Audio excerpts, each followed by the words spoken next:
I'll tell you a little bit about irrational behavior, not yours, of course, other people's. After being at MIT for a few years, I realized that writing academic papers is not that exciting. You know, I don't know how many of those you read, but it's not fun to read and often not fun to write, even worse to write. So I decided to try and write something more fun. And I came up with an idea that I will write a cookbook. And the title for my cookbook was going to be Dining Without Crumbs, The Art of Eating Over the Sink. And it was going to be a look at life through the kitchen. And I was quite excited about this. I was going to talk about a little bit about research, a little bit about the kitchen. You know, we do so much in the kitchen, I thought this would be interesting. And I wrote a couple of chapters and I took it to MIT Press and they said, you know, cute but not for us, go and find somebody else. I tried other people and everybody said the same thing, cute, not for us. Until somebody said, look, if you're serious about this, you first have to write a book about your research. You have to publish something, and then you'll get the opportunity to write something else. If you really want to do it, you have to do it. So I said, you know, I really don't want to write about my research. I do this all day long. I want to write something else, something a bit more free, less constrained. And this person was very forceful and said, look, that's the only way you'll ever do it. So I said, okay, if I have to do it, I had a sabbatical. I said, I'll write about my research if there's no other way, and then I'll get to do my cookbook. So I wrote a book on my research, and it turns out to be quite fun in two ways. First of all, I enjoyed writing, but the more interesting thing was that I started learning from people.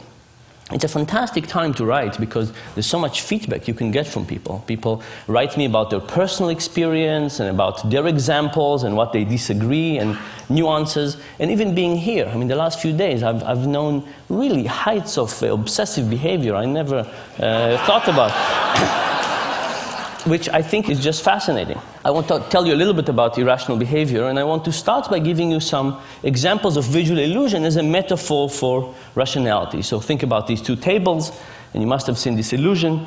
If I ask you what's longer, the vertical line on the table on the left or the horizontal line on the table on the right, which one seems longer? Can anybody see anything but the left one being longer? No, right? It's impossible. But the nice thing about visual illusion is we can easily demonstrate mistakes. So I can put some lines on, doesn't help. I can animate the lines, and to the extent you believe me, I didn't shrink the lines, which I didn't. I've proven to you that your eyes were deceiving you.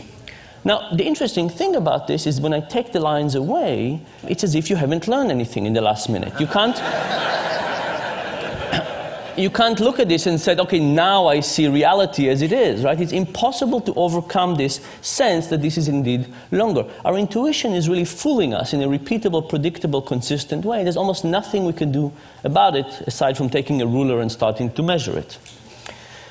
Here's another one. This is one of my favorite illusions. What do you see the color that the top arrow is pointing to? The brown, thank you. The bottom one? Yellow. Turns out they're identical. Can anybody see them as identical? Very, very hard. I can cover the rest of the cube up, and if I cover the rest of the cube, you can see that they're identical. And if you don't believe me, you can get the slide later and do some arts and crafts and see that they're identical. But again, it's the same story, that if we take the background away, the illusion comes back, right? There's no way for us not to see this illusion. I guess maybe if you're colorblind, I don't think you can see that. I want you to think about illusion as a metaphor. You know, vision is one of the best things we do. We have a huge part of our brain dedicated to vision, bigger than dedicated to anything else. We do more vision, more hours of the day than we do anything else. And we're evolutionarily designed to do vision. And if we have these predictable, repeatable mistakes in vision, in which we're so good at, what's the chance that we don't make even more mistakes in something we're not as good at? For example, financial decision making.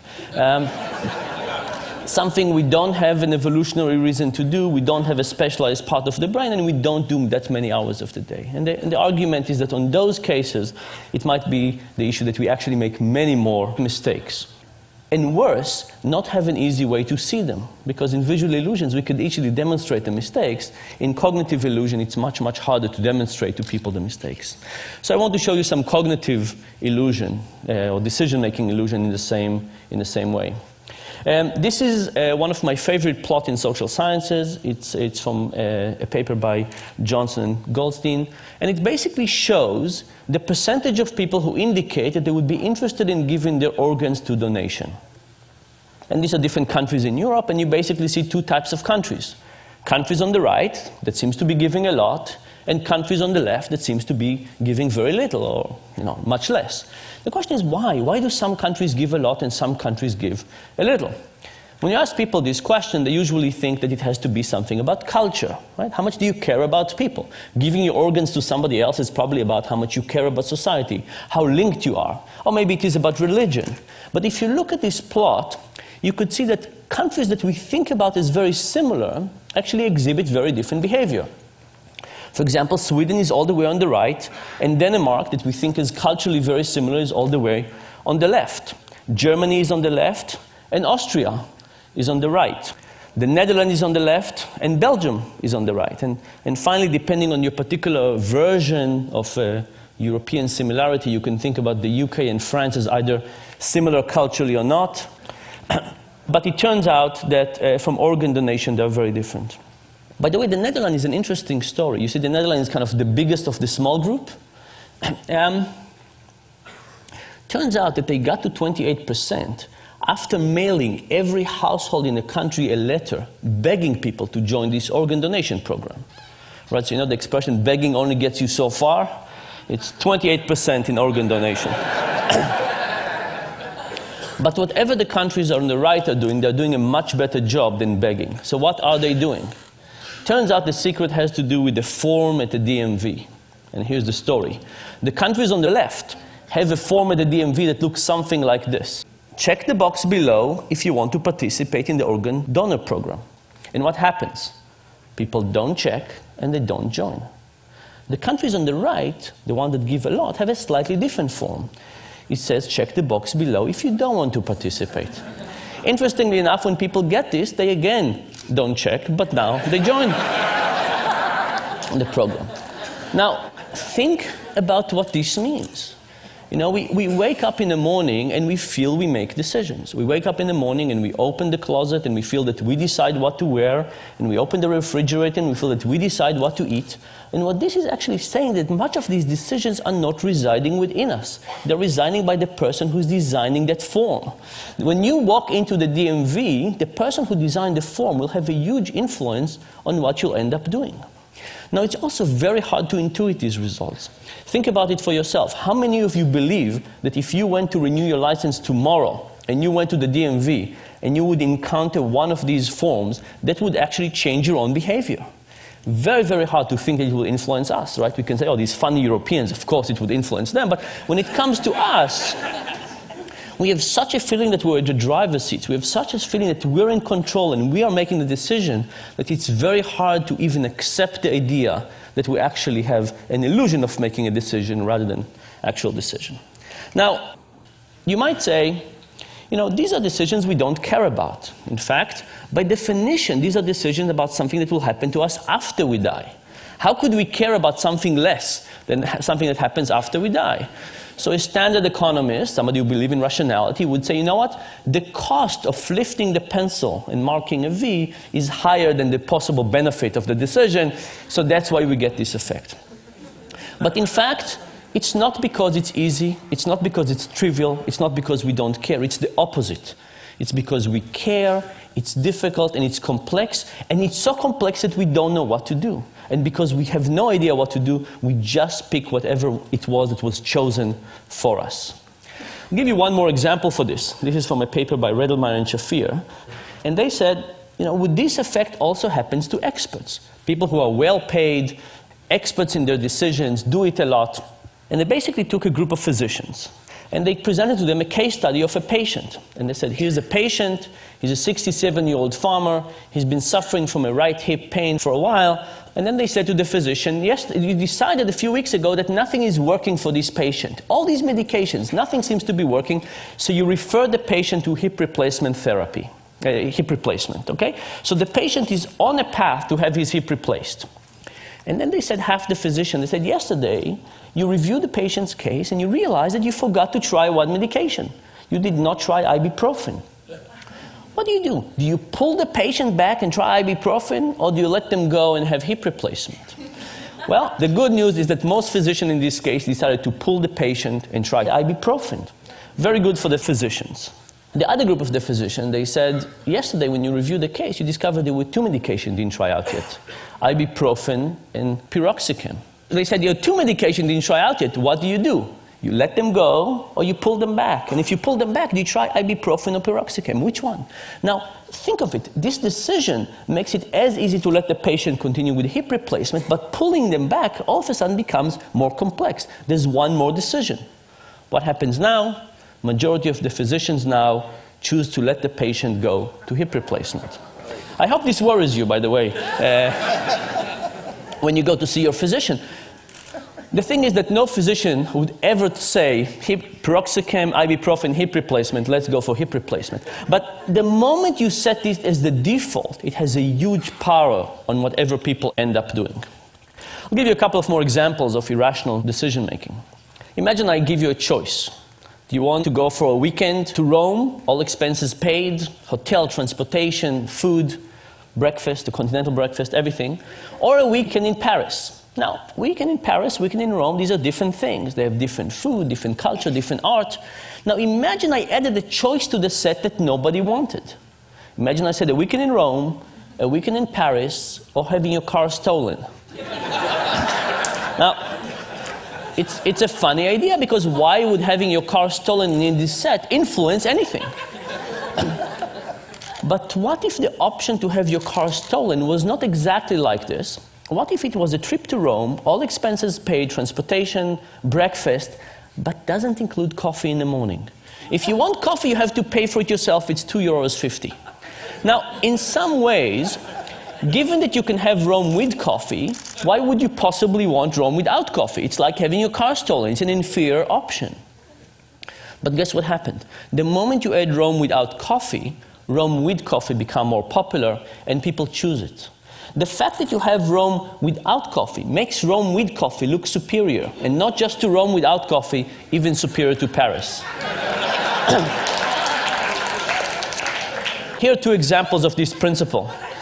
This was an ad from The Economist a few years ago that gave us 3 choices. An online subscription for $59, a print subscription for $125, or you could get both for $125. Now, I looked at this and I called up The Economist and I tried to figure out what were they thinking. And they passed me for one person to another, until eventually I got to a person who was in charge of the website, and I called them up and they went to check what was going on, and the next thing I know, the ad is gone and no explanation. So I decided to do the experiment that I would have loved The Economist to do with me. I took this and I gave it to 100 MIT students. I said, what would you choose? And these are the market share. Most people wanted the combo deal. Thankfully, nobody wanted the dominated options. It means our students can read. But now, if you have an option that nobody wants, you would take it off, right? So I printed another version of this when I eliminated the middle option, and I gave it to another 100 students. Here's what happens. Now the most popular option became the least popular, and the least popular became the most popular.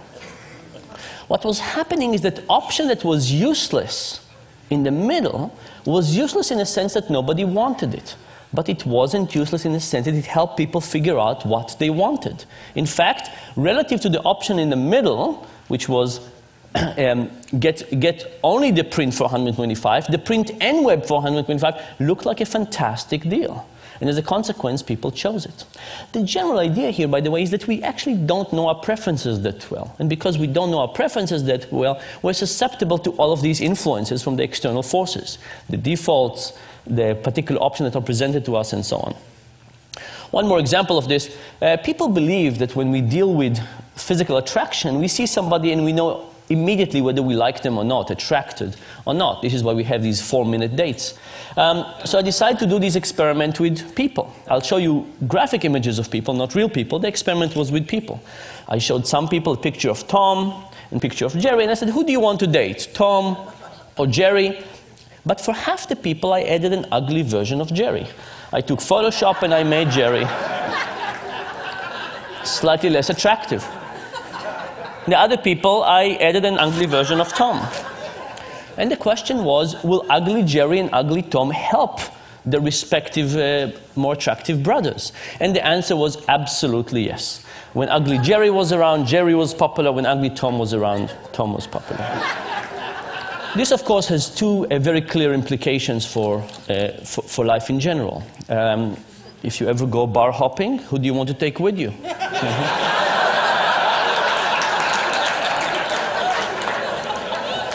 You want a slightly uglier version of yourself.